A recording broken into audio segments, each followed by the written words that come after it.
हिजबुल मुजाहिदीनचा उत्तराधिकारी सब्जार अहमदला मारण्यात भारतीय जवानांना यश आलंय। जम्मू काश्मीर भागात दहशतवादी कारवाया करणाऱ्या हिजबुल मुजाहिदीनला भारतीय जवानांनी टार्गेट केलं।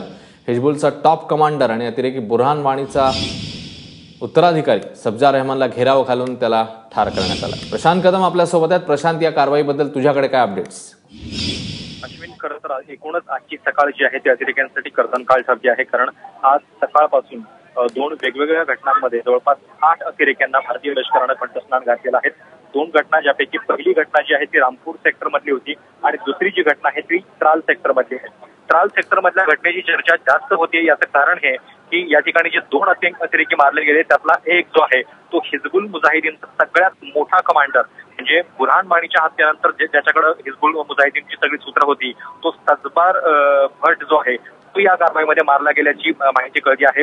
जी सूत्रांकडून माहिती कळते त्याच्यानुसार याच्या संदर्भातली अधिकृत घोषणा जी आहे ती कदाचित भारतीय लष्कराकडून थोड्याच वेळामध्ये होईल।